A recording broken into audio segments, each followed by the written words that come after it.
Hello सभी धर्म प्रेमियों को श्री राधे राधे। मैं शोभा जोशी फिर से आपके सामने हाजिर हूँ एक छोटी सी कथा लेके।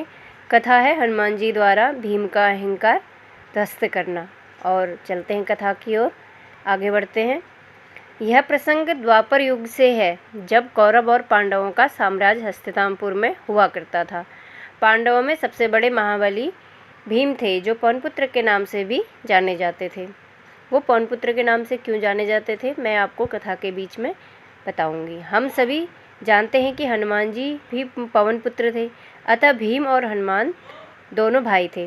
कौरवों से हार के बाद वनवास झेल रहे पांडव जब बद्रिका आश्रम में रहने लगे, तब एक बहुत ही सुंदर और महक वाला सहस्त्र कमल ने द्रौपदी का मन मोह लिया। द्रौपदी ने उसे उठा लेती हैं और महाबली भीम से ऐसे ही बहुत सारे सहस्त्र दल कमल लाने की कामना करती हैं।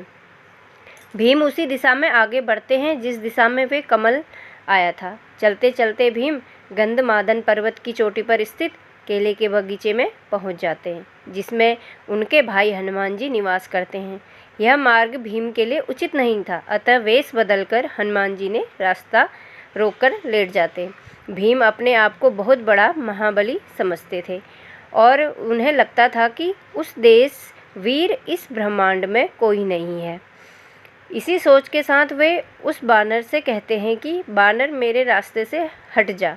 इस पर बानर रूप में हनुमान जी कहते हैं कि मैं रोगी हूँ, मुझ में हिम्मत नहीं रही कि खुद अपने आप दूसरी जगह बदल लूँ, अतः तुम ही मुझे हटा दो।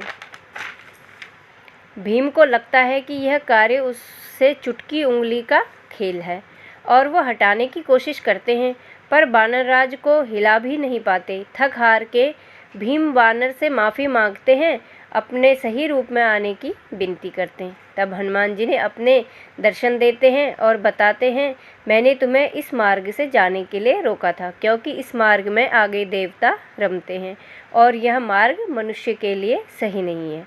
भीम के आग्रह पर बजरंगबली ने उन्हें अपना विशालतम रूप दिखाया, जिस रूप से उन्हें त्रेता में समुद्र लांगा था। अब मैं आपको बताती हूँ कि दोनों भाई कैसे हुए। पवनपुत्र भी, हनुमान जी भी पवन के पुत्र हैं, और जब कुंती ने भीम को जन्म दिया तब हवा के झोंके ने उनको छुआ था, तो इस वजह से भी भीम हनुमान जी के भाई हैं। भाई होने के नाते हनुमान जी ने वचन दिया कि वो युद्ध में अर्जुन के रथ में ध्वजा पर बैठा हुआ ऐसी भीषण गर्जना करेंगे कि शत्रुओं के प्राण सूख जाएंगे और तुम उन्हें आसानी से मार डालोगे।